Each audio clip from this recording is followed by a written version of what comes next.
He didn't knock. He didn't speak. He just walked into the schoolhouse, placed a letter on Clara Whitmore's desk like it was made of broken glass, and said, "I need to know what it says." His voice didn't shake. His hands did. Clara looked at the envelope torn at one corner, the paper dark with something that might have been rain or might have been something else, and her chest went still. She opened it. She read the first line. And then she couldn't read anymore. If this story already has your heart, stay with us until the very end, and drop the name of your city in the comments below. I want to see how far this story travels, and if you haven't subscribed yet, hit that button now so you never miss a single chapter. The letter had been in his coat pocket for 11 days. Samuel Cole knew that because he'd counted. Every morning when he pulled on his coat in the dark before the first whistle blew. At the rail yard he felt it, the folded paper pressing against the inside left pocket, right up against his ribs, right up against the one place on his body that hadn't been hardened by 20 years of pick and steel and sun. 11 days. He hadn't opened it. He hadn't thrown it away. He hadn't asked a soul to read it. He'd just carried it the way a man carries the thing he's most afraid of, close enough that it can't surprise him, far enough from his hands that he doesn't have to deal with it yet. He'd received it on a Tuesday morning in November. A boy from the post office had run it out to the rail yard, hollering his name across the frozen ground, until Samuel raised one hand without turning around. The boy had dropped the letter at his feet, like he was afraid to get too close, and ran back the way he came. Samuel had looked at the envelope for a long time before picking it up. He knew the handwriting. He'd seen it on Christmas cards, birthday cards, a handful of envelopes that other men at the yards had read to him over the years, without knowing what it cost him each time to hand one over and say casually, "Easy as you please. My eyes are bad today. Mind reading that for me?" But this letter was different. He could feel it was different the moment he picked it up, even before he understood why. The handwriting. His mother's hand, slow and careful, the way it always was. Every letter, shaped like she was making something precious, was different. Shakier. The lines didn't hold the way they used to. He tucked it into his coat without opening it and went back to work. That was 11 days ago. He'd almost asked 3 different men to read it. He'd gotten close enough twice that the words were half-formed in his mouth. Both times, he swallowed them back down. One of those men was a talker, couldn't hold a secret if you sewed it shut inside him. The other was a decent enough man, but had a look in his eye whenever Samuel made any mistake. Any small, ordinary human mistake that Samuel recognized too well. That particular look. The one that said, without saying a word, "Well, what did you expect from a man like you?" He was 41 years old, and he had never learned to read. There. That was the truth of it. That was the thing he had spent half his life burying under hard work and quiet living, and a reputation for being the sort of man you didn't push too hard. Not because he was dangerous, because he was proud. And pride, in Samuel Cole's experience, was the last thing a poor man had that no one could tax away from him. He'd grown up in the hills of eastern Tennessee, the second of 5 children, and by the time he was 10 years old, his father was dead from a mine collapse, and his mother was doing laundry for 4 different families to keep them fed. There was no school that would have him. Or rather, there was a school. But the school was 6 miles away, and there were things closer by that needed doing. Wood needed cutting. Water needed hauling. A family needed feeding. He learned to count. He learned to handle money well enough that no one could cheat him too badly. He learned everything a man could learn from watching and listening and doing. But the words on the page, those had always been someone else's territory. He came west at 17, following a cousin who'd heard there was work on the railroads. The cousin lasted 1 winter and went back south. Samuel stayed. There was something about the land out here, the width of it, the silence of it, that suited the particular shape of his loneliness. He was a strong worker and a careful one, and the foreman at the Silver Hollow rail yard had kept him on for going on 15 years now. He had a room at the boarding house on Cutter Street.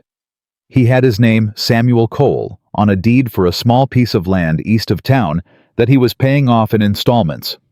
He had, as far as most of Silver Hollow was concerned, a decent and unremarkable life. He did not have anyone who knew him. Not truly. Not the way his mother knew him in letters he could not read himself in words.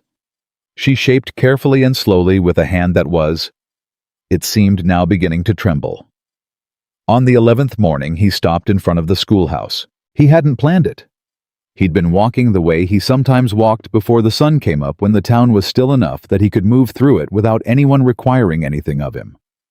He'd walked past the general store, past the livery, past the church with its one crooked steeple, and then, without deciding to, he'd stopped.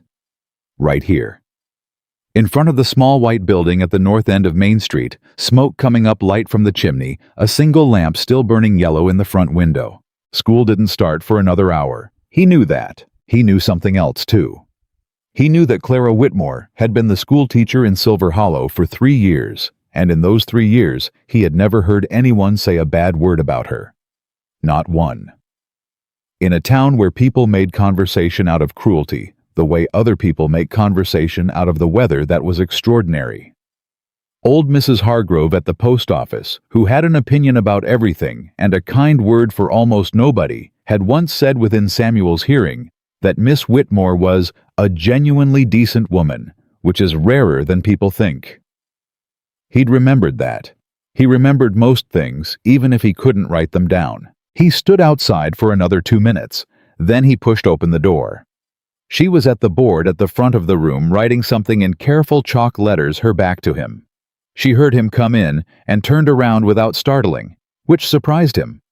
Most women startled when a man Samuel's size came through a doorway unannounced. "Good morning," she said. Just that. Not alarmed. Not suspicious. Just good morning, the way you'd say it to someone you'd been half expecting. "Morning, ma'am." He took off his hat. He didn't know why he'd taken it off. He didn't usually. "I'm sorry to come before hours. I can come back." "You don't have to." She set down her chalk and turned to face him fully. She was younger than he'd expected up close, though he'd seen her around town. Dark hair pulled back, simple, no fuss. Eyes that were direct without being hard. "Is there something I can help you with, Mr. Cole? Samuel Cole. I work the rail yard. I know who you are, Mr. Cole." She said it without any particular weight, which he appreciated. "What can I do for you?" He reached into his coat. He held the letter for a moment with both hands before he set it on the nearest desk. A child's desk, small and scarred, with initials carved by years of restless students, and then he stepped back. "I need to know what that says," he said. "I would be obliged if you'd read it to me. I know it's early. I know it's not. I know this isn't the kind of thing you normally—" He stopped, started again.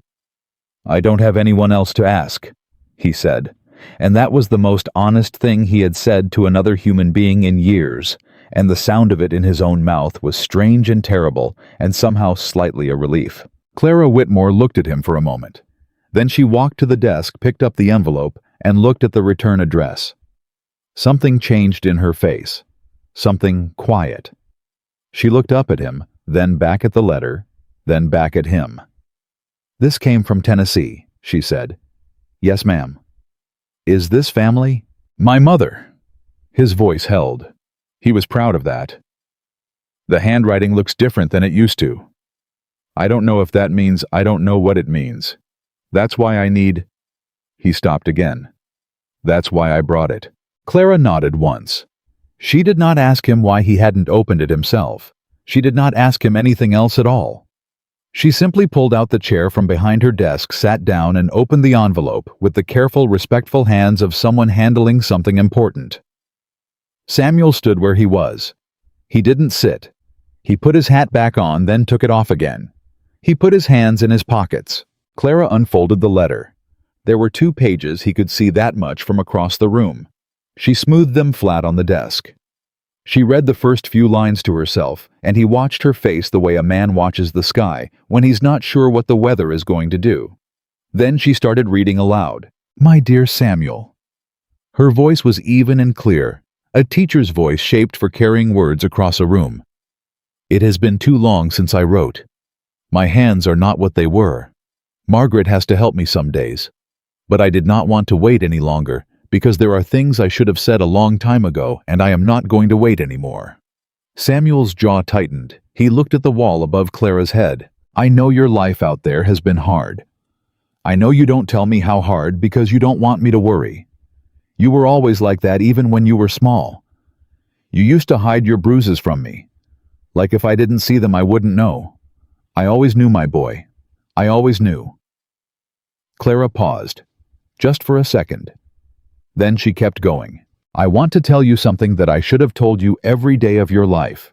You are not a failure. I have heard that word applied to you by people who do not know what you survived to become the man you are. They see a man who didn't go to school and they think they know everything. They do not know anything. They do not know what it cost you to feed your brothers and sisters when you were 10 years old and your father was gone. They do not know how many times you went without so others didn't have to. You are not a failure. You are a man who survived things that would have destroyed others, and you survived them quietly, without asking anyone to notice, and I am so proud of you that sometimes I can barely hold it. The room was absolutely silent. Clara's voice, when she continued, was not quite as steady as it had been. I am not well, Samuel. I want you to know it plainly because you deserve the plain truth. The doctor says my heart is tired. I think that's a gentle way of saying what it is. I am not afraid. I have had a life with more love in it than I ever deserved, and you are the largest part of that love. I hope you find someone out there who sees you the way I see you. I hope you let them. That is the only thing I still worry about, my boy. Not that you'll fail, that you'll succeed at being alone. Clara stopped. Samuel turned away from her. He walked 2 steps toward the door, away from her, and stood facing the wall, with one hand pressed flat against it. The silence stretched. Mr. Cole, Clara said very quietly. Keep going, he said. His voice came out rougher than he intended. Please, keep going. There isn't much more. He heard her smooth the page. She writes, she says, the apple tree in the yard bloomed early this year. I thought of you every morning when I looked at it, because you planted that tree when you were 7 years old, and you were so serious about it. You carried that little sapling half a mile in both your arms, and you wouldn't let anyone help you. I laughed at the time. I should have told you then that it was one of the most beautiful things I'd ever seen. Clara's voice broke on the last word. She stopped. She pressed her hand briefly over her mouth and then lowered it. I'm sorry. Don't be sorry, Samuel said, still facing the wall. She writes, all my love always, your mother, Ruth. Clara set the letter down carefully. And then there's a postscript, in different ink. It looks like it was added later. She paused. It says P.S. I forgot to say the most important thing, which is that I love you more than I have ever been able to say, and more than you have ever let me show, and I am glad you were mine.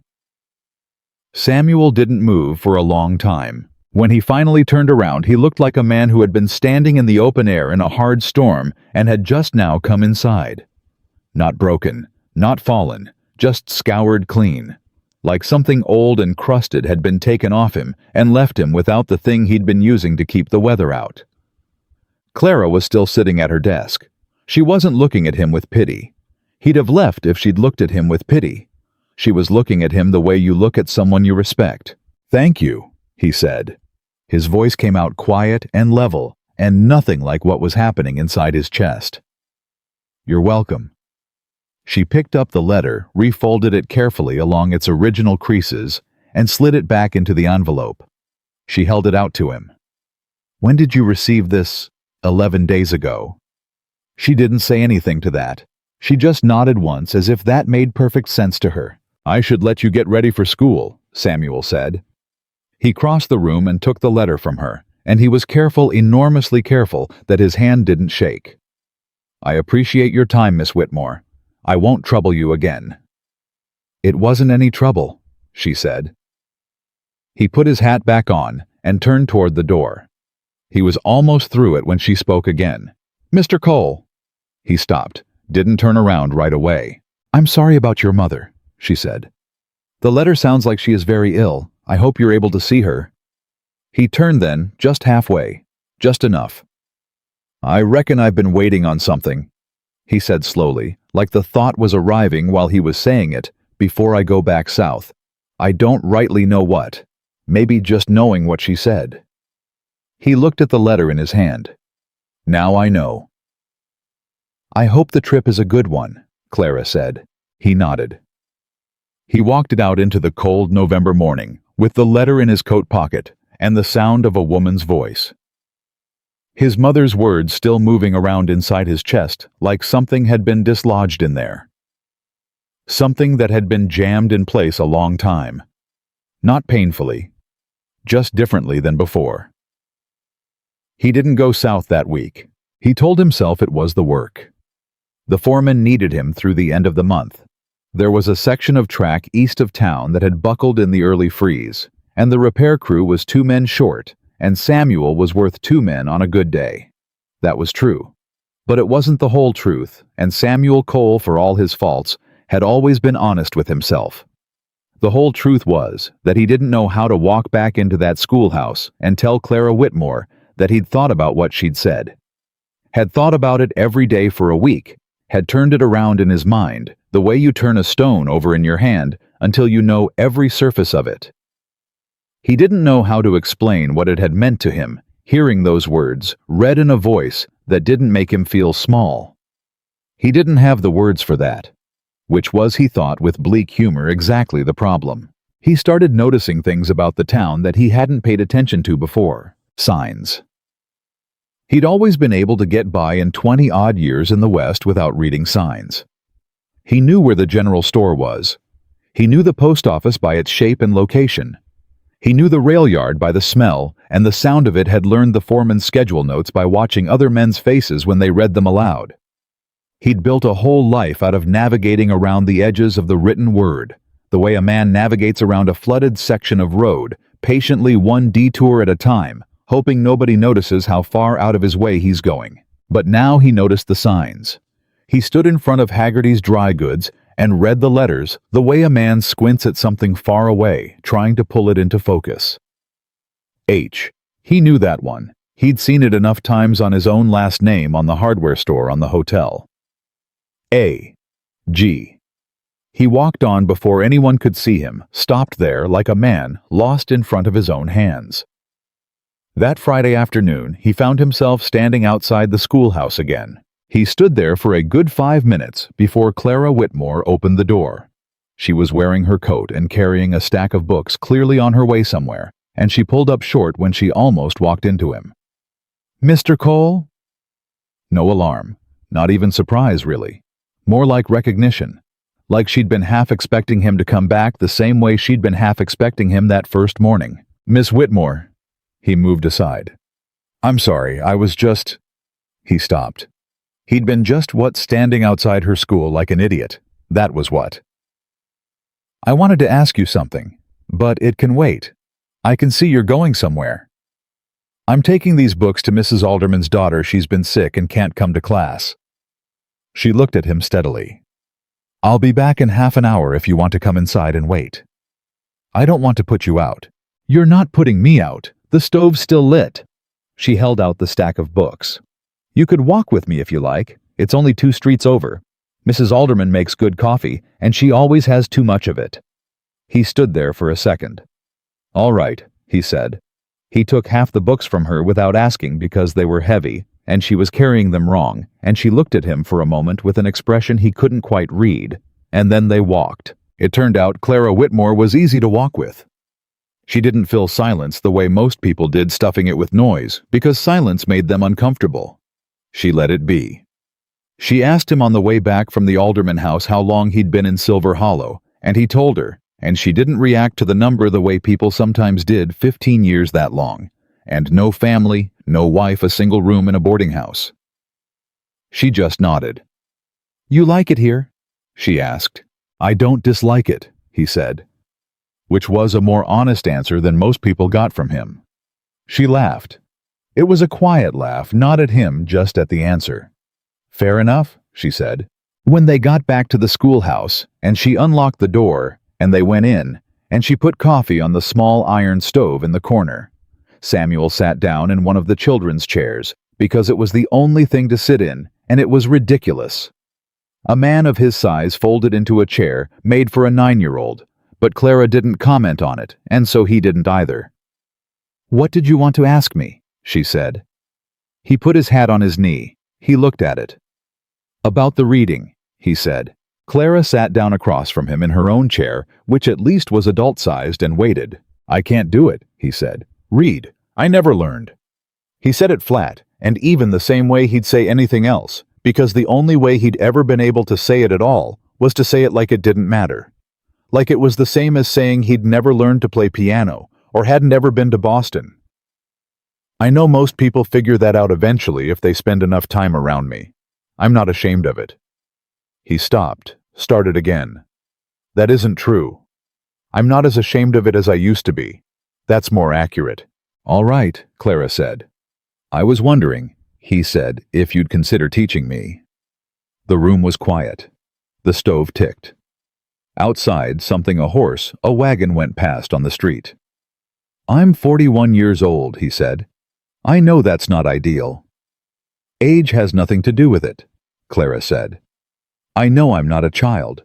I know it won't be the same as, Mr. Cole."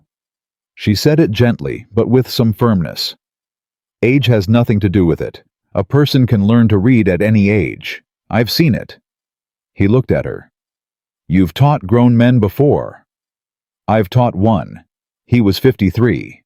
She tilted her head slightly. "He learned. It took him about 8 months. He cried when he read his first full page." Samuel looked away. He looked at the wall where the alphabet was drawn in large letters on a length of paper, A through Z, each one clear and careful. He had stared at that alphabet, at different versions of it, in different places his whole life. "I don't want pity," he said. "I'm not offering pity," Clara said. "I'm offering lessons." He turned back to her. She was looking at him steadily, and there was nothing in her face that asked anything of him except a straight answer. "Evening sessions," she said. "After school, an hour at a time. We'd start with letters and sounds, and we'd move as fast as you move. I won't go slower than you need, and I won't go faster. And if I'm bad at it—" "You won't be bad at it," she said. "You'll be a beginner at it. Those aren't the same thing." She paused. "Do you want to try?" Samuel Cole held his hat between both hands and thought about his mother's letter. Thought about it sitting against his ribs every morning. Thought about all the years of handing envelopes to other men, all the signs he'd walked past pretending he didn't see them, all the times he'd sat at a table in a restaurant and ordered the same thing he'd heard someone else order because he couldn't read the menu and couldn't afford to let anyone know it. He thought about his mother's handwriting, shakier, now the letters no longer quite holding the shape they used to. He thought about how much of his life he'd spent waiting for the moment to be right to ask for help with this, and how that moment had never come. Because the truth was, there was never a right moment. There was only now, this afternoon, this small, cold schoolroom, this woman sitting across from him without a single trace of condescension in her face. "Yes," he said, "I want to try." Clara nodded. "Monday evening then, 6 o'clock. 6 o'clock? Samuel said. He stood up and put his hat on and walked to the door, and when he got there, he stopped and turned back one more time. He kept doing that, he noticed, kept stopping in her doorways and said, "Miss Whitmore, that letter, what she said in it." He stopped. Words had never been easy for him, which was ironic when he thought about it. "I don't think I would have. I'm glad I brought it here. I'm glad it was you who read it." Clara looked at him quietly. "I'm glad you brought it too," she said. He nodded once and walked out into the afternoon, and the cold air hit him, the way cold air always did out here in November, sharp and clean and indifferent and enormous, and he breathed it in and thought, Monday, 6 o'clock.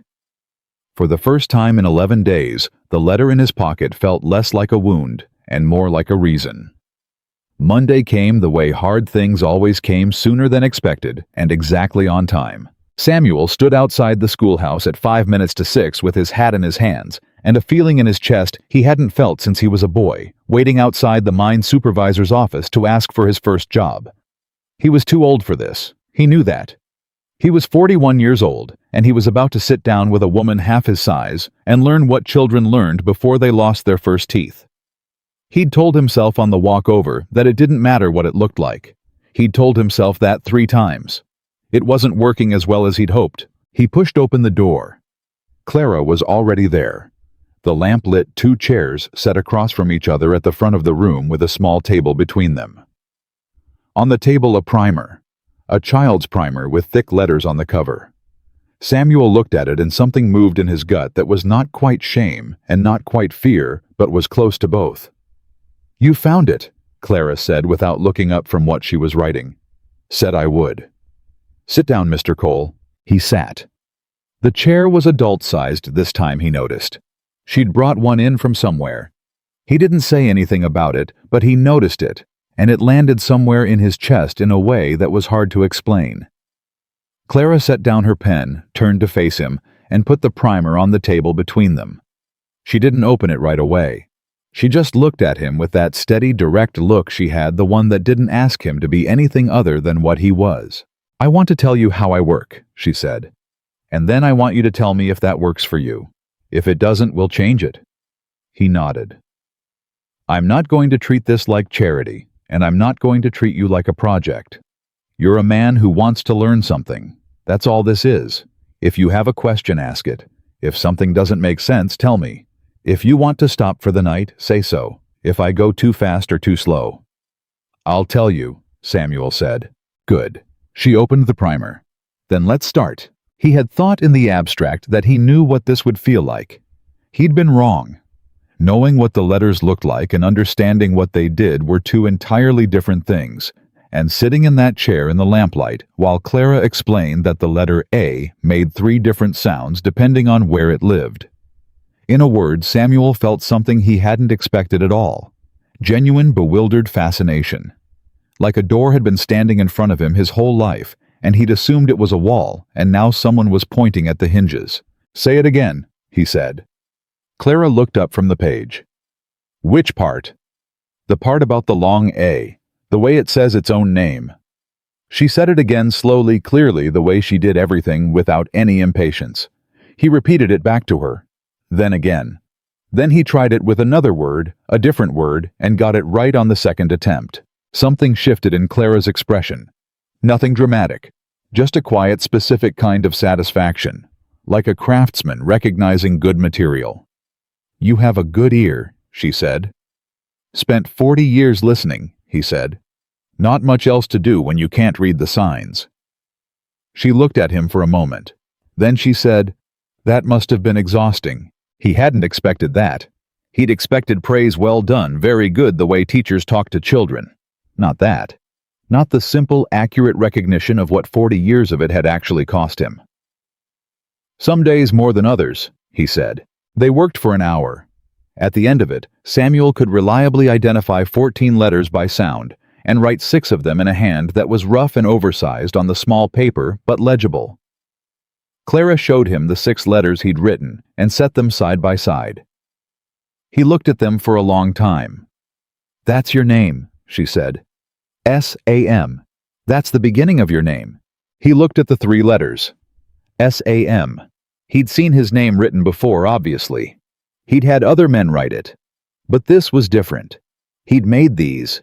His own hand, for the first time in his life, had put his own name on a page. He didn't say anything. He folded the paper and put it in his coat pocket beside his mother's letter and stood up. "Same time Thursday?" Clara asked. "Same time Thursday," he said. He was at the door when she said, "Mr. Cole, has there been any word from Tennessee?" He stopped, his hand on the doorframe. "Not yet," he said. "My sister writes when there's news." "I hope the news is good," Clara said quietly. He nodded and walked out into the cold and the paper with his name on it pressed against his ribs, next to his mother's letter, and for the first time in longer than he could remember, he walked home fast. Not because he was cold, but because he wanted to get there and look at those 3 letters again in better light. He told no one about the lessons. This was not a plan so much as an instinct. The same instinct that had kept him silent about his reading for 40 years. Silver Hollow was a small town, and small towns were engines for other people's business. He knew what would happen if it got out, the looks, the talk, the specific brand of well-meaning pity that was almost worse than contempt because it required you to be grateful for it. He wasn't willing to pay that price. Not yet. Maybe not ever. This was his and Clara's happening in the lamplight after hours, and it belonged to the two of them and no one else. But the town noticed things anyway. Towns always did. It started with Hank Greer at the rail yard on the Wednesday between Samuel's first and second lessons. Hank was a broad, loud man who meant no real harm and caused it constantly the way some people do. He fell into step beside Samuel at the end of the shift and said without preamble, "Heard you been spending time at the schoolhouse." Samuel didn't break stride. "Who told you that?" "Mrs. Alderman told my wife you walked Miss Whitmore to her house last week with a stack of books." "I carried books," Samuel said. "That's not spending time." "Miss Whitmore's a fine-looking woman," Hank said with the particular tone of a man who thinks he's being subtle and isn't. "Wouldn't blame a man for take, Hank." Samuel stopped walking. He turned and looked at Hank Greer with the full specific weight of his attention, which was considerable. "Leave it alone." Hank left it alone, but that was Wednesday. By Friday, 3 different men had made some version of the same comment to Samuel in the same sly, sideways way, and Samuel had shut each one down the same way cleanly and without drama. What bothered him wasn't the teasing he'd dealt with worse. What bothered him was the secondary implication that ran underneath all of it, that a man like him, a railroad worker with a limp and a boarding house room, had no business being anywhere near a woman like Clara Whitmore. He knew that implication because he'd been thinking it himself. He just didn't appreciate hearing it from other people. Thursday's lesson was better than Monday's. He came in already knowing his letters cold. He'd spent every free hour running through them in his head, connecting sound to shape in the quiet of his room, and Clara moved them forward faster than she'd planned, he could tell, because she kept pausing and reassessing and then picking up the pace again. "You practiced," she said halfway through the hour. "Some," he said. "More than some." She turned to the next page of the primer. "What did you use?" "Signs mostly, on the walk to the yard and back." He paused. "Hardware store. I can read 3 of the letters on the hardware store sign now." Clara looked up. "Which 3? H-A-R. He said them with the correct sounds, the ones she'd given him. "I don't have the D yet, but I'll get it." "You'll get it Thursday," she said. And she turned to the page with D and taught it to him right then out of order, and he had it by the end of the night. On the walk home, he read the hardware store sign to himself in the dark. H-A-R-D, hard. He stood in front of it for a solid 30 seconds in the cold, reading the same 4 letters over and over, feeling something he hadn't felt in years and couldn't quite name. Not happiness exactly. Something older than happiness. Something that felt like reclaiming.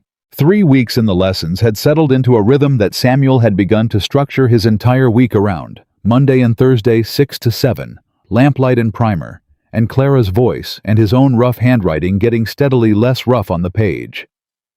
He was reading simple words now, not just letters, but full short words, the kind that appeared on signs and in headlines and at the top of official documents he'd been handing to other people for 20 years. Cat, chat, man, run. They were small words, he knew that, but they were his. It was the 4th Thursday when the twist came. The thing he hadn't seen arriving. He got to the schoolhouse at 6 on the nose and pushed open the door, and Clara was there. But she wasn't alone. A man was standing by her desk, tall in a good coat, the kind of coat that said money without shouting about it, and he was leaning slightly forward toward her in a way that Samuel, who had spent 40 years reading bodies instead of pages, understood immediately. The man turned when Samuel came in. He had a pleasant, composed face and the kind of easy confidence that came from never having had to work very hard for anything. "Mr. Cole," Clara said. Her voice was steady, but something behind it wasn't. "This is Arthur Hale. He's on the school board." Samuel Cole. He didn't extend his hand. Neither did Hale. "I can come back." "No, I was just leaving," Hale said smoothly. He picked up his hat from Clara's desk. He'd set it on her desk. Samuel noticed the way a man sets his hat somewhere when he's making himself comfortable, and turned back to Clara. "Think about what I said, Clara. The board meets the 15th. That's your deadline." "I heard you," Clara said.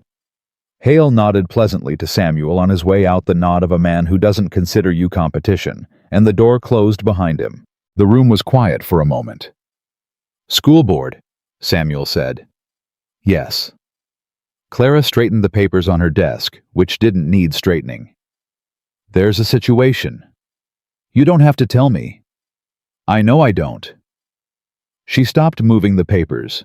She looked at him directly the way she always did and said, "The board wants to close the school." Samuel went still. "What?" "Silver Hollow isn't growing the way they expected. Revenue's down. The railroad's pulling back from expansion. You know that better than I do.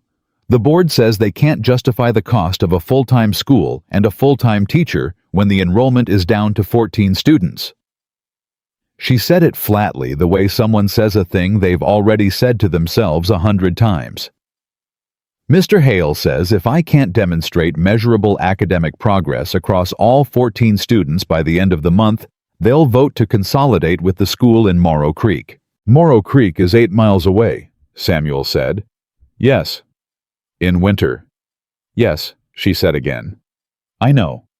He sat down. He turned his hat in his hands. That's what he was here about. That's what he's always here about, Clara said with a quiet bitterness that told him this was not the first conversation of this kind. "Arthur Hale has wanted to close this school since before I arrived. He thinks it's a waste of money. He thinks the children of railroad workers and mine laborers don't need more than a year or two of basic arithmetic." She stopped herself, took a breath. "I'm sorry. You came here for a lesson." "Never mind the lesson," Samuel said. "Can you show the progress with your students?" "Most of them, yes. There are 2 who are struggling. One of them is falling behind badly enough that it'll pull down the whole assessment." She hesitated. "Thomas Briggs. He's 9 years old, and he has the same trouble with letters that—" She stopped. "The same trouble I had," Samuel said. She met his eyes. "I think so, yes. He sees them differently than other children do. Scrambled almost. It's not a lack of intelligence, it's just how the brain works sometimes," Samuel said. He said it quietly, like something he'd thought about for a long time. "I know." Clara looked at him with an expression he couldn't entirely read. Something in it was careful, and something in it was open, and something in it was something else, something he decided not to look at too directly. Not yet. "I've been working with him every day," she said. "He's improving, but not fast enough for Hale's assessment. What happens to him if the school closes? He goes to Morrow Creek, 8 miles through snow in winter at 9 years old." Her voice had an edge to it now. "Or he doesn't go at all? Which is what Hale is counting on. Which is how a boy like Thomas ends up being a man who can't read his own name and spends his whole life navigating around a wall that should never have been there in the first place." The words hit Samuel square in the chest. He didn't say anything for a moment. He just sat there with them. "He's not going to close this school," Samuel said. His voice came out quieter than he intended, but there was something underneath the quiet that was not quiet at all. "Not if I have anything to say about it." Clara looked at him. "You're one man, Mr. Cole." "I know 15 men at that rail yard who have children in this school," Samuel said. 14 students means 14 families, and Arthur Hale," he stood up, "is one man with a good coat and a seat on a board. That's all he is." Clara was very still for a moment. Then she said, "You'd do that. You'd speak to the men." "I'd do more than speak to them," Samuel said. He put his hat on. He looked at her steadily. "But first, I need to do one more thing." "What's that?" "I need to meet Thomas Briggs," he said. "The boy who sees the letters scrambled. I need to talk to him." Clara looked at him for a long time, long enough that he wondered what she was seeing. Then she said softly, "All right, I'll arrange it." He nodded and moved toward the door, and this time he didn't stop in the doorway because if he stopped, he was going to say something that wasn't about the school board, or Thomas Briggs, or 14 children in a railroad town. Something that had been building in him since the first morning he'd walked in here with a letter he couldn't read, and he was not yet ready to say it. He was not yet sure she was ready to hear it. He stepped out into the dark and walked fast. The cold air sharp against his face, his mind already moving. 15 men, 14 families, one school board meeting on the 15th, and a 9-year-old boy who scrambled his letters the way Samuel Cole had scrambled his for 40 years.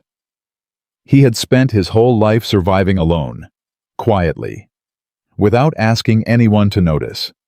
He had not yet considered what it might look like to fight. He found Thomas Briggs the next morning before school started.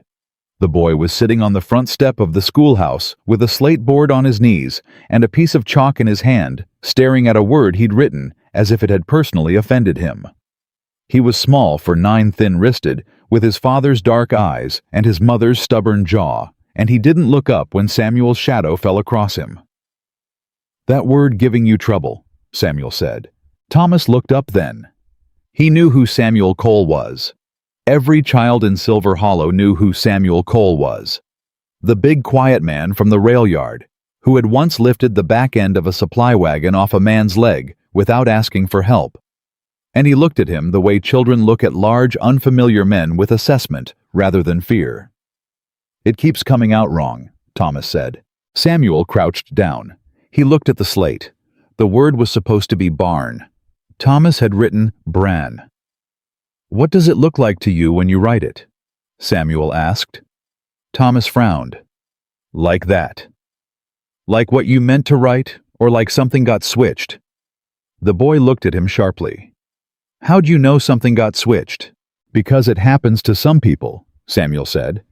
"The letters move around on you, like they don't want to stay where you put them." He said it simply without drama, the way you state a fact about weather. "It doesn't mean you're stupid. It means your brain reads the road from a different direction than most people do." Thomas stared at him. "My pa says I'm just not trying hard enough." "Your pa's wrong," Samuel said. He said it quietly, but he said it flat and clear the way a man says something he's certain of. "And so is anybody else who told you that." The boy was quiet for a moment. Then he said, "Miss Whitmore doesn't say that." "No," Samuel agreed. "She doesn't." He straightened up and looked at the schoolhouse door and then back at Thomas. "I'm going to ask you something, and I want a straight answer. Do you want to learn to read?" "I already know how to read some," Thomas said, defensive. "I know you do. I'm asking if you want to learn more." Thomas looked at his slate, at the word that had come out wrong again. "Yeah," he said. "I want to." "All right then," Samuel said. "We're going to figure it out together. You and me and Miss Whitmore." He put his hat back on. "Deal." Thomas Briggs looked up at him with the careful expression of a child who had been promised things before and was old enough to know the difference between a real promise and a convenient one. "Deal," he said. Samuel walked inside. Clara was at the board, chalk in hand, and she turned when she heard him. And before she could speak, he said, "He sees the letters reversed, like I did. AR before the N instead of after. The A and R switch on him." Clara was quiet for a moment. "I suspected something like that, but he couldn't explain it to me." "He couldn't explain it because nobody ever told him it was a thing that could be explained," Samuel said. "He thought he was just getting it wrong. He didn't know there was a reason for it." "Did someone tell you that there was a reason?" He looked at her. "No," he said. "I figured it out myself. 20 years too late." He set his hat on the nearest desk. "But we're going to figure it out for him in time, if you'll let me work with him." "Of course I'll let you," Clara said. She was looking at him with that expression again, the careful, open one that he kept deciding not to look at too directly. Samuel. It was the first time she'd used his given name. He registered that. He didn't say anything about it. "The board meeting is in 10 days, he said. "I talked to 4 men at the yard this morning before the first whistle. They didn't know the school was under threat. Not a single one of them knew." Clara frowned. "How is that possible?" Hale sent notices. "He sent notices to the foreman," Samuel said. The foreman tacked them to the board in the yard office, which is where the foreman's notices go, and which none of the men ever look at, because looking at the foreman's board is how you end up volunteering for the worst shifts. He paused. Those men have children in this school, Clara. If they'd known, they'd have been at the last 3 board meetings. Her face changed. Something moved through it that was equal parts fury and something that might have been hope. He knew that, she said. He knew the men wouldn't see them. I'd reckon so, Samuel said. He's been running this through the board quietly for months, Clara said, and her voice had an edge to it now that he hadn't heard from her before. Not a sharp edge, but a hard one, the kind that came from intelligence meeting obstruction. Every objection I've raised, he's answered with procedure. Every question I've asked, he's answered with numbers. He's not breaking any rules. He's just making sure the people who'd fight him never knew there was a fight, Samuel said. She looked at him steadily. Yes. Then we fix that, he said. 10 days is enough time. I know every man in that yard, and I know which ones have enough standing in this town to walk into a board meeting and be heard. I'll have them there on the 15th, all of them. Samuel, she said, and her voice was careful. Hale is a powerful man in this town. If you push him publicly, he will push back. And the people he pushes back against, I know, he said. I know what it costs to make enemies of men like Hale. He looked at her directly. I've been making myself small my whole life so men like that wouldn't notice me. I'm done with it. Clara was quiet for a long moment. Then she said, Why? He didn't answer right away. He looked at the alphabet on the wall, the one he'd been memorizing 1 letter at a time. He thought about Thomas Briggs on the step outside, staring at a word that kept coming out wrong. Because someone should have fought for me when I was 9 years old, he said. And no one did. And I'm not going to let that be Thomas Briggs's story too. The room was very still. Then Clara said quietly, All right, tell me what you need. What he needed, it turned out, was information. He spent the next 2 days at the yard, asking careful casual questions about the school board, about Hale's business interests in the area, about the timeline of the school's declining enrollment. What he learned came together in pieces, and each piece made the picture slightly darker. Hale owned a share of the stage line that ran between Silver Hollow and Morrow Creek. Closing the school would mean 14 families sending children 8 miles each way every school day on a route that Hale's company operated. It wasn't complicated arithmetic. It was, in fact, the kind of arithmetic Samuel had always been good at. He brought it to Clara on Thursday evening after their lesson. He's not closing the school because it's too expensive, Samuel said. He's closing it because keeping it open costs him money. Clara stared at him. That's legal, probably. Ugly, definitely. He set the notes on the table. Not written notes, he still couldn't write well enough for that. But he'd had his friend Dan Alcott at the yard write down the figures while Samuel dictated them. The stage line quote is there. The share percentage is there. I had Dan look it up in the county business registry. Clara picked up the paper. She read it. Her jaw tightened. If we bring this to the meeting, Hale will say it's a coincidence, Samuel said. Probably is legally, but there's a difference between what a man can say at a board meeting and what the men sitting in those chairs are going to think when they hear it. She looked up from the paper. You've been doing this for 2 days. 3, he said. Started the morning after we talked. She was quiet for a moment, in a way that was different from her usual quiet. Samuel, I have to ask you something.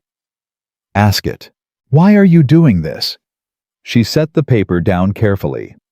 I know what you said about Thomas, and I believe you, but this is more than that.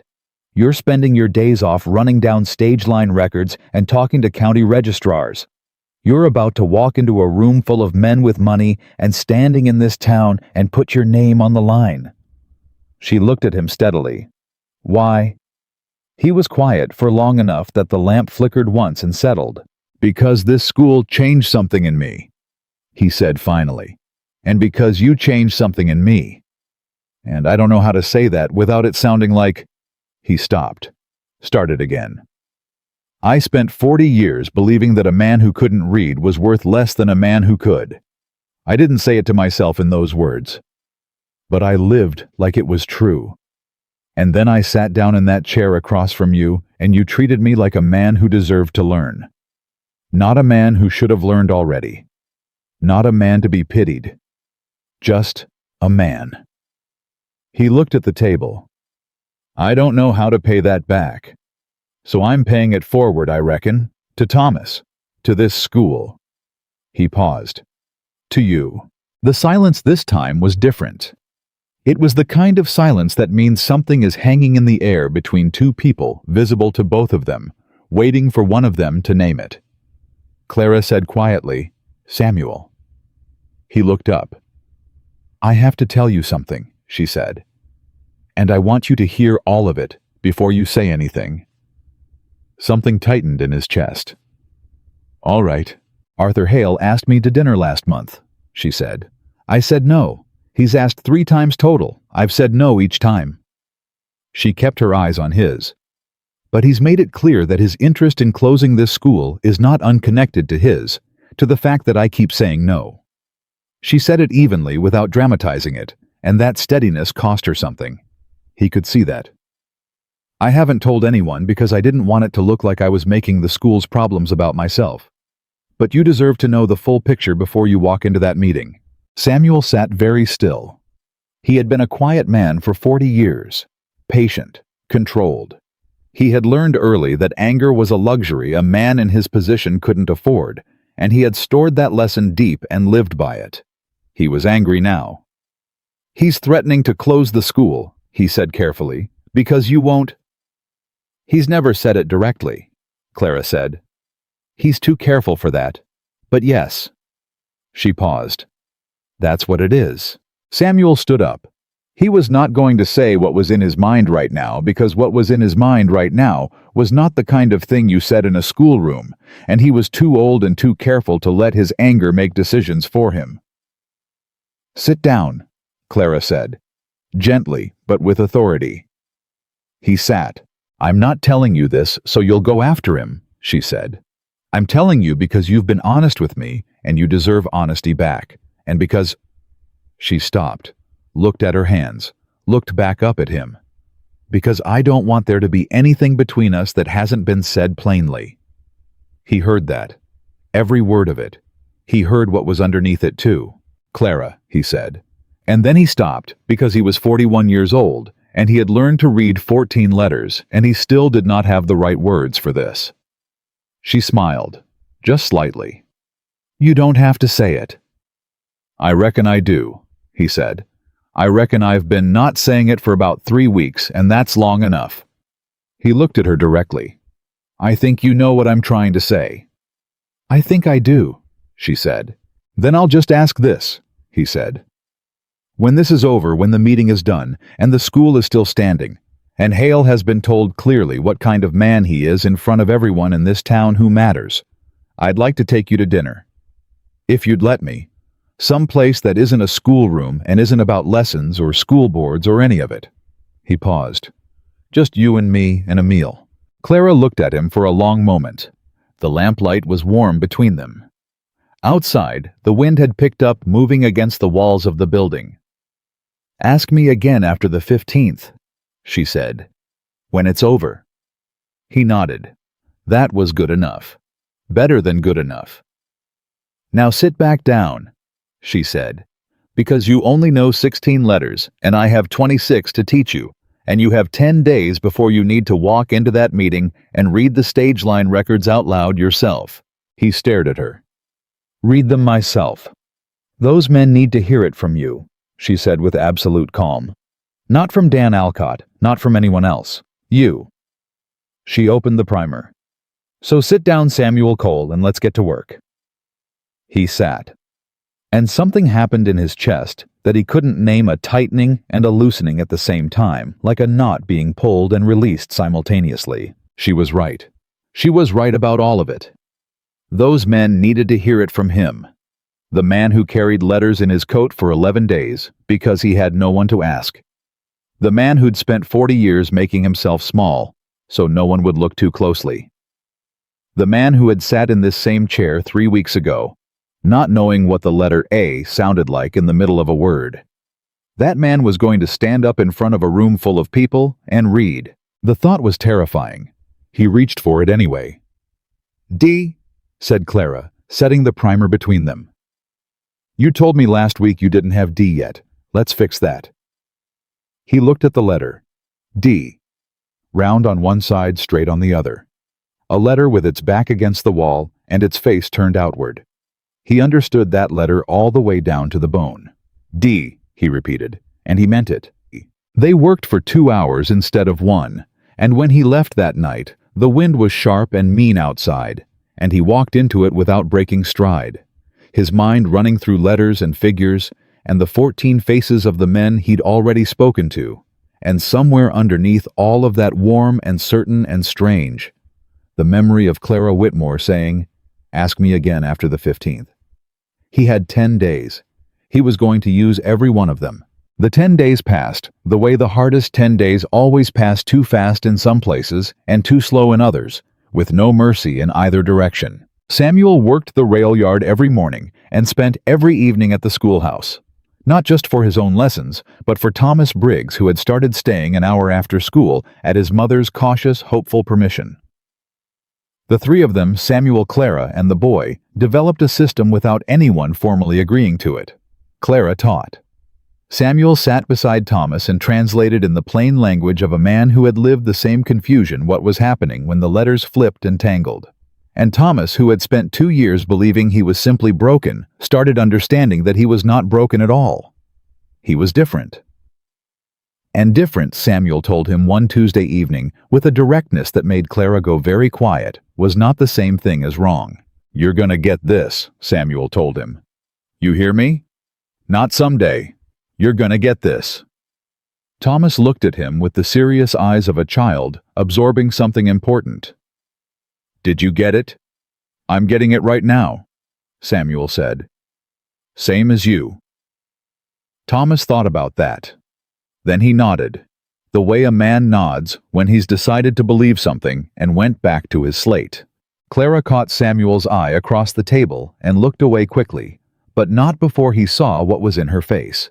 It was something he didn't have a word for yet. He was working on it. 5 days before the meeting, Samuel stood in front of the shaving mirror in his room at the boarding house and read his own name off the piece of paper he'd pinned to the wall.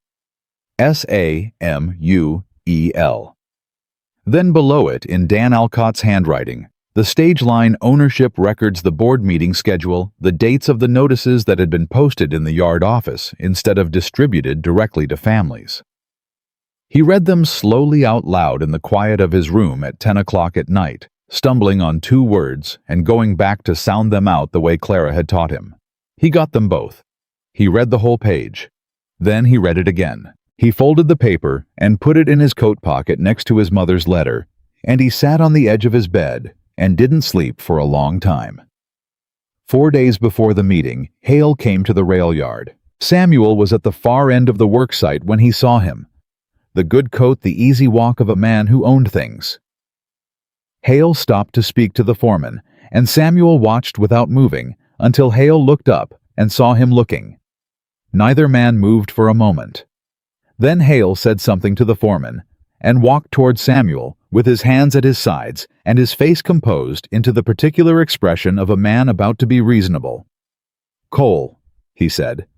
"Mr. Hale, I hear you've been talking to the men." Hale said it pleasantly, not accusatory, conversational. "About the school board meeting." "Told them when it was," Samuel said. "That's all?" "Of course." Hale tilted his head slightly. "I'd hate for there to be any confusion about what the board is trying to accomplish. This is a fiscal matter, nothing more. Nobody wants to hurt those children." "Then don't close their school," Samuel said. Hale smiled. The smile didn't reach anything. "It's more complicated than that, I'm afraid. The finances." "I've looked at the finances," Samuel said. "And some other figures, too. Stage line revenue, for instance. Passenger route profitability between Silver Hollow and Morrow Creek." He kept his voice level and his eyes steady. "Interesting numbers." Something shifted in Hale's face. Just for a second. Just enough. "I'm not sure what you think you've found." "I think I've found what I've found," Samuel said. "And I think the men at that meeting are going to find it interesting too." The pleasantness in Hale's face went flat. Not angry, Hale was too careful for open anger. Just flat. "You're a railroad worker, Cole. You've been in this town 15 years, and you've kept your head down and your nose clean, and that's served you well. I'd be careful about changing that pattern now." Samuel looked at him for a long moment. He thought about 11 days with a letter in his pocket. He thought about 40 years of handing envelopes to other men. He thought about Thomas Briggs on a step with a slate staring at a word that came out wrong. "I appreciate the advice," Samuel said. "I'll take it under consideration." He turned back to his work. After a moment, he heard Hale's footsteps moving away, and he let out a slow, controlled breath and went back to laying track. That evening he told Clara. She listened without interrupting, her hands folded on the table, her face steady. When he finished, she was quiet for a moment. "He's going to try to discredit you at the meeting," she said. "I know. He'll bring up things about you, things that make you look—" "I know what he'll bring up," Samuel said. He'd thought about this. He'd thought about it a lot. "He'll bring up that I can barely read. He'll make it about that." "Yes," Clara said quietly. "Let him." Samuel looked at her. "I'm going to stand up in that room and read those figures myself. If he wants to make that the story, a man who learned to read so he could protect a school and 14 children, then let him make that the story. I'll live with that story." Clara looked at him for a long time. Then she said, "Let's practice the reading." They practiced for 2 hours. He read the figures out loud over and over until the stumbles were gone and the words came out clean and steady. Clara corrected him twice gently, and by the end of the second hour, he didn't need correcting at all. When he read the last line, the stage line revenue projection for the following fiscal year, which told a very clear story about why Morrow Creek needed more young passengers on Arthur Hale's routes, Clara put her hand flat on the table and said, "That's it. That's exactly it. Don't change a word." He looked at her hand on the table. He looked at her face. "Clara," he said. "I know," she said. "I haven't asked you yet," he said. "You told me to ask after the 15th. "I know what I told you. Then I'm going to wait," he said. "Because I said I would. But I want you to know." He stopped, started again. "I want you to know that whatever happens on the 15th, whatever Hale does or doesn't do, this—" He gestured between them in a way that was not eloquent, but was entirely clear. "This is real. Whatever I'm doing here in this schoolroom, it is not about the school board. It was never about the school board." Clara was quiet for a moment. Then she said, "I know that too, Samuel." He nodded. He picked up his hat. He walked to the door, and this time he didn't stop in the doorway. He was done stopping in doorways. The morning of the 15th came cold and clear, the kind of November morning in Montana that was beautiful and indifferent in equal measure. Samuel was at the rail yard before the first whistle, and he pulled 11 men aside, not all 15 he'd spoken to, because not all 15 could get away, and said the same thing to each of them: be at the town hall at 7 o'clock. Bring your wives if they want to come. This matters. Every one of the 11 said yes. He changed out of his work clothes at the boarding house at 6, which was something he almost never did, and he put on the coat he wore to church on the 3 or 4 occasions a year when he attended, and he read the figures one more time in the mirror out loud, all the way through. He was at the town hall at 6:45. Clara was already there, sitting in the second row with Thomas Briggs's mother Ellen beside her. Ellen Briggs was a small, sharp-eyed woman who had not until 3 days ago, when Clara told her the full situation, known that the school was at risk. When she found out, she had gone very quiet for about 30 seconds, and then she had said calmly and clearly that Arthur Hale was going to hear from this town. Samuel had liked her immediately. The men from the rail yard came in by ones and twos. Their wives came with some of them. By 7 o'clock, the town hall was fuller than Samuel had ever seen it for a board meeting, and the 3 board members who were not Arthur Hale looked genuinely startled. Hale himself came in at 7:05, saw the room, and his face did something complicated and brief before it settled back into composure. He sat at the front table. He called the meeting to order. He was smooth. He was prepared. He presented the enrollment figures, the budget shortfall, the consolidation proposal. All of it in the measured, organized language of a man who had done this before. He made it sound reasonable. He made it sound inevitable. He made it sound like the only choice a responsible board could make. When he finished, he asked if there were any questions. Samuel stood up. The room shifted. He felt it, the specific quality of attention that a room gives to a man who doesn't usually speak in public. "Mr. Cole," Hale said. His voice was neutral. His eyes were not. "Do you have something to add?" "I do," Samuel said. He reached into his coat pocket. He took out the folded paper. He unfolded it. He looked at Hale for a moment, and then he looked out at the room, at the men from the yard, at their wives, at Ellen Briggs, with her hands folded in her lap, at Clara, sitting very still in the second row, with her eyes on him. And he looked back down at the paper. And he read. His voice was steady. It was not loud, but it was steady, and the room was quiet enough that every word carried. He read the stage line ownership percentage. He read the projected passenger revenue for the Morrow Creek route. He read the dates on which the board meeting notices had been posted in the yard office rather than delivered to families directly. He read the names of the 14 students whose families had not been informed until he had told them himself. He read all of it without stumbling once. When he finished, the room was silent for a moment. Then one of the board members, a man named Foster, who owned the grain supply and had children of his own, said in a voice that was very quiet and very careful, "Arthur, is that figure correct?" "The stage line percentage," Hale said. "That figure is a matter of public record and it has no bearing." "Is it correct?" Foster said. The silence stretched. "Yes," Hale said. "It's correct." The room erupted, not violently, not even loudly at first, but all at once, in the way of a room full of people who have just understood something. Voices broke out from every direction. Samuel stood where he was and let it happen. He didn't look at Hale. He looked at Ellen Briggs, who was leaning toward Clara and saying something quietly, her jaw set and her eyes bright. He looked at the men from the yard, who were already talking to each other, and to the men beside them. He looked at Foster, who was looking at the papers in front of him, and not at Hale. It was Hale who looked at Samuel. And Samuel met his eyes without flinching, without satisfaction, without anything that could be called triumph, because this wasn't about triumph. It was about 14 children and a schoolroom and a woman who had treated a broken man like he was worth something. It took another 40 minutes.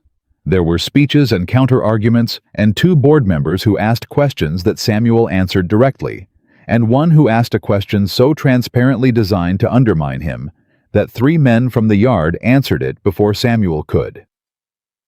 In the end, Foster called for a vote.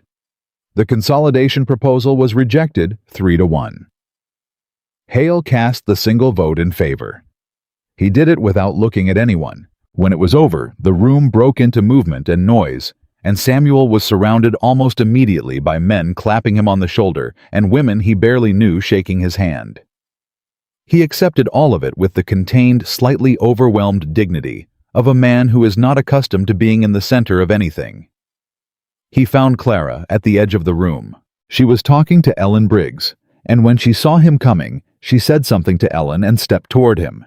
She stopped with a few feet between them, and she looked at him with an expression he had been unable to name for weeks and could now name clearly. It was the way a person looks at something they have chosen. "You read it perfectly," she said. "Practiced enough," he said. "Samuel." She said his name the way she'd been saying it for weeks, simply directly, like it was the most natural word in the world. "Ask me." He looked at her. "I said I'd ask after the 15th. "It's after the 15th. He almost smiled. Almost. "Miss Whitmore," he said, "would you do me the honor of having dinner with me, someplace that isn't a schoolroom?" "Yes," she said, simply, no hesitation. "I would." They stood there in the noise and movement of the room, and the distance between them was a few feet and nothing at all, and neither of them moved to close it yet, because they were in a room full of people, and because some things were worth doing right. But something had been said, something had been settled, and both of them knew it. Thomas Briggs appeared at Samuel's elbow, still in his school coat, his mother a step behind him. He looked up at Samuel with those serious dark eyes and said, "Did we win?" Samuel looked down at him. "We won," he said. Thomas nodded, like he'd expected it, like he'd decided to trust the promise and been proven right. "Good," he said, and walked back to his mother. Ellen Briggs looked at Samuel for a moment. Then she said, "Thank you." And it was the kind of thank you that had the weight of a whole family in it. He nodded once, and she moved away, and he stood there in the thinning room with his hat in his hands, and his mother's letter in his pocket, and the paper with the stage-line figures folded next to it. A letter he'd carried for 11 days afraid to open, and a page of figures he'd read aloud in front of an entire town. And for the first time in his life, the weight inside his coat felt like something other than a burden. It felt like proof of what he was, of what he could do, of what it turned out had been possible all along. He left for Tennessee 3 days after the meeting. He'd been planning to go sooner, had been planning to go for weeks if he was honest. But there had always been something in the way, or something he'd told himself was in the way, and now he understood that the real reason he'd waited was that he hadn't been ready. Not until the night in the schoolhouse, when Clara read his mother's words aloud, and he stood with his hand pressed flat against the wall, and understood for the first time what it meant to be seen. He hadn't been ready to go home until he knew what home was supposed to feel like. He told Clara the evening before he left. They were at the schoolhouse, the lesson long since finished, the lamp burning low between them. "How long?" she asked. 2 weeks, maybe 3. He looked at his hands. "I don't know what I'll find when I get there." "I know," she said. "I'll write," he said, and then caught himself and almost smiled. "I'll have someone write for me, or—" He stopped, looked at the primer on the table. "Maybe I'll write myself, some of it." Clara looked at him with that expression he could name, now the one that was a choice. "Write yourself," she said. "All of it." He took the train south the next morning, sitting in the third-class car with his hat on his knee, and his mother's letter in his coat pocket, and a small notebook Clara had pressed into his hands at the station without saying anything. Just pressed it into his hands and stepped back, and he had looked at her, and she had looked at him. And there had been a whole conversation in that 10 seconds that neither of them needed words for. He wrote in the notebook on the train. Slowly. With the particular handwriting of a man still learning large, deliberate letters, nothing casual about them. He wrote about Silver Hollow, about Thomas Briggs, about the board meeting and Arthur Hale's face when Foster called for the vote. He wrote about Clara, not her name at first, just her circling around her, the way you circle around something bright until you're sure you can look at it directly. Then he wrote her name, Clara. 5 letters too, of which he'd learned in the same room as her, and it looked right on the page in a way that felt significant. He arrived in Claremont, Tennessee on a Thursday evening. His sister Margaret was waiting at the station. She was 2 years younger than him, and she had their mother's eyes and their father's stubbornness, and she hugged him before he could say anything, which surprised him because Margaret was not generally a woman who hugged without warning. "She's been asking for you," Margaret said, pulling back and looking at his face with the assessing look she'd had since childhood. "Every day for a month. You look different." "Different how?" "Like something got set down," she said. "Something you were carrying." He didn't answer that. He picked up his bag and followed her out of the station. His mother was smaller than he remembered. That was the first thing. She was in the bedroom at the back of Margaret's house, propped against pillows. And when Samuel came through the door, she turned her head, and her face changed all of it at once, every part of it, and she said his name in a voice that was thin with illness, but had nothing thin about the love in it. "There you are," she said. "There you finally are." He sat beside the bed. He took her hand, which was lighter than he'd expected, the bones closer to the surface. He held it carefully. "I got your letter," he said. "I know you did." She looked at him. "I was afraid you wouldn't come." "I was afraid too," he said. "Honest. All the way honest. I didn't want to. I wasn't ready for what it might mean. Coming back. She nodded, like she understood exactly what he was saying and why. But you came. I came. She was quiet for a moment. Then she said, Margaret told me you're living well out there. I am. He thought of Clara. I think I'm living better than I have in a long time. His mother looked at his face for a long moment, the way mothers look at their children, reading every line of them, seeing everything. Is there someone? She said. He almost said no. The old instinct, the one that deflected, the one that kept things at a safe distance. He caught it.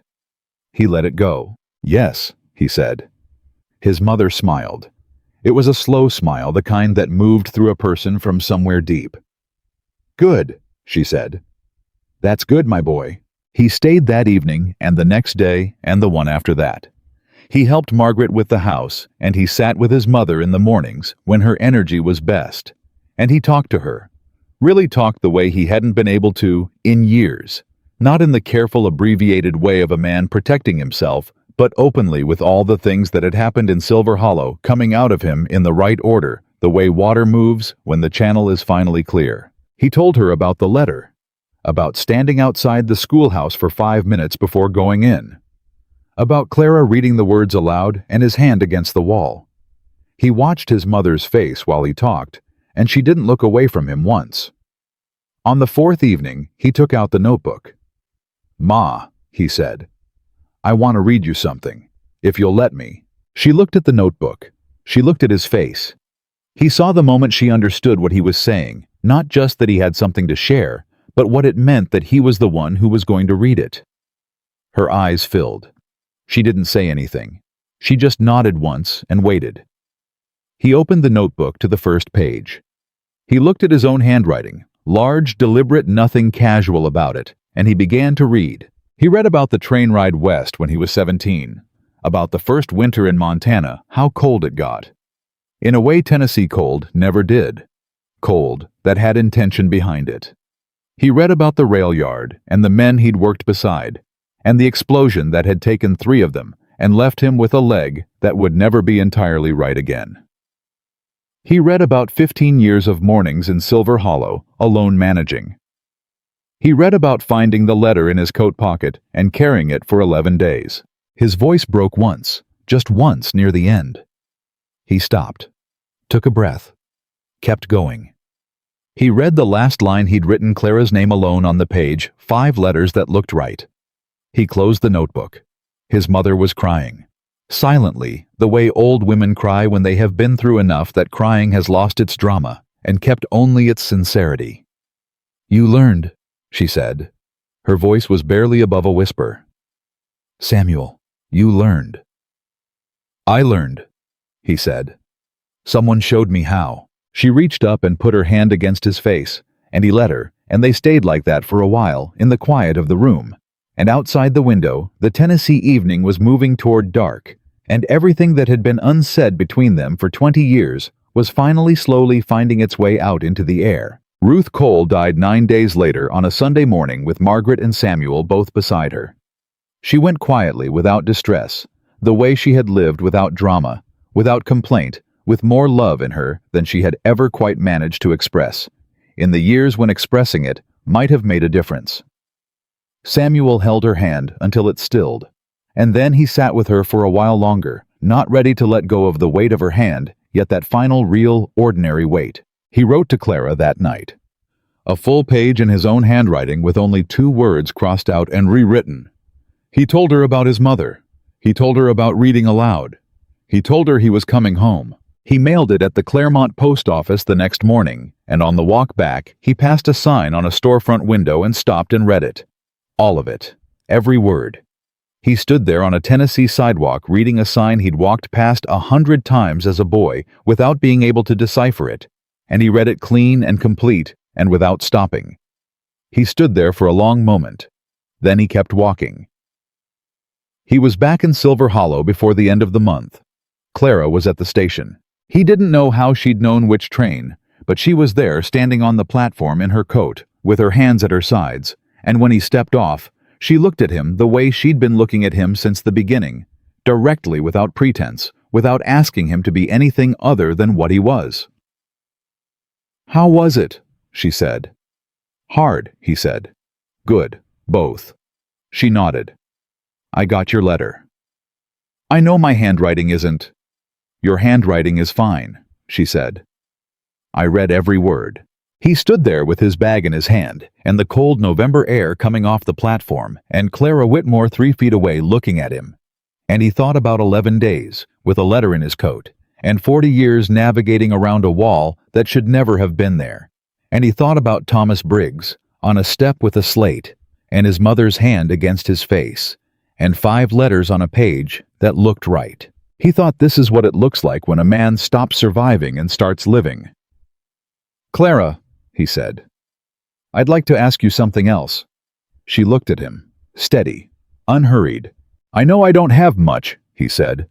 "I've got a room on Cutter Street and some land east of town I'm still paying off, and a job that'll never make me rich. I know that. I'm not going to pretend otherwise." He looked at her directly. "But I've got more than I had a month ago.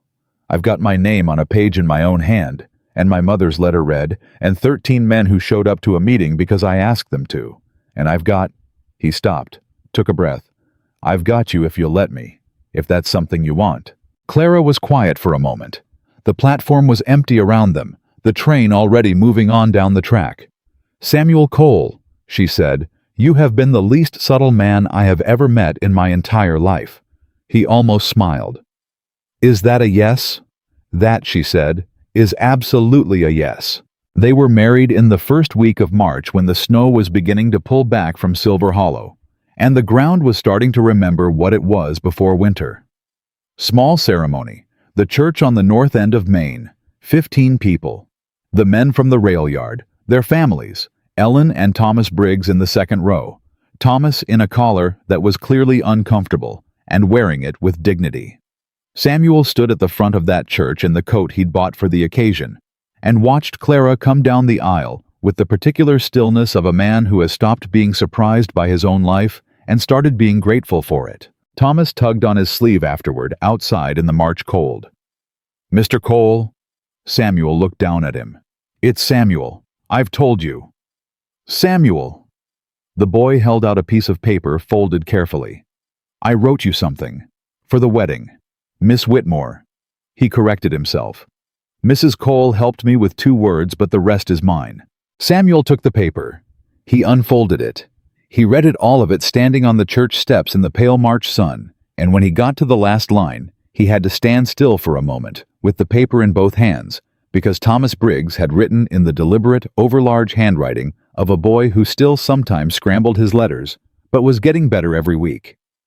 "You told me different is not the same as wrong. I think about that every day." He folded the paper carefully. He put it in his coat pocket next to his mother's letter.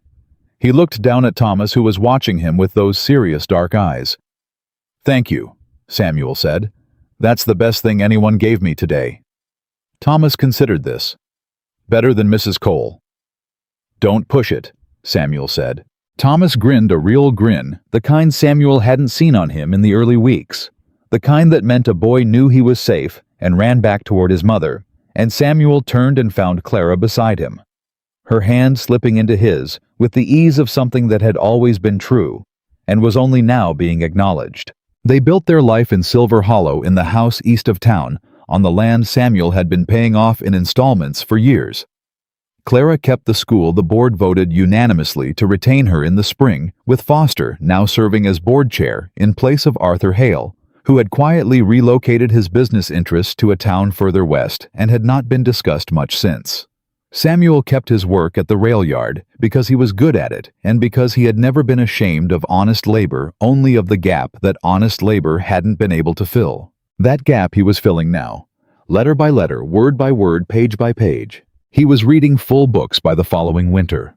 Not quickly, not easily, but steadily, the way he did everything with his full attention and without asking for credit.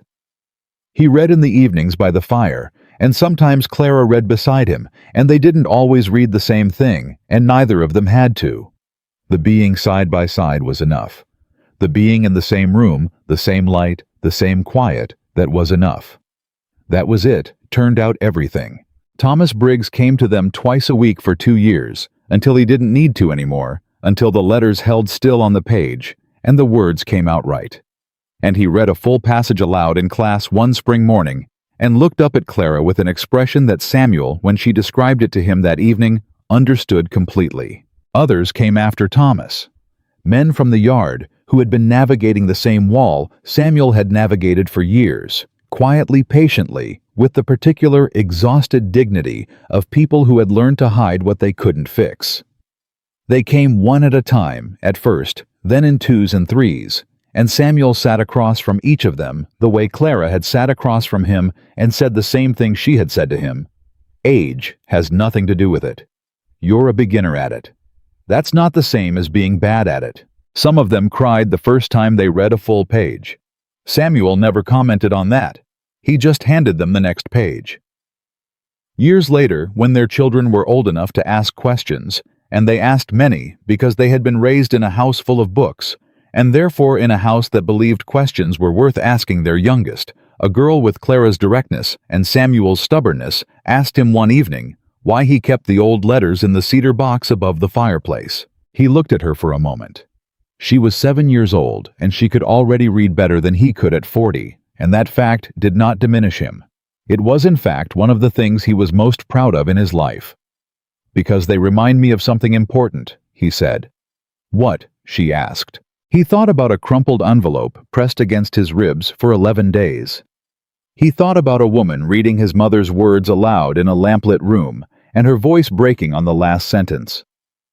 He thought about the letter D round on one side, and straight on the other, a letter with its back against the wall, and its face turned outward. He thought about a 9-year-old boy, on a step with a slate staring at a word that kept coming out wrong.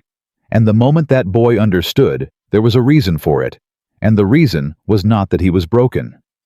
"They remind me," Samuel said slowly, "that being helped is not the same as being weak, and that the bravest thing a man can do is walk through a door he's been afraid of and ask for what he needs." His daughter considered this with the seriousness of a child absorbing something real.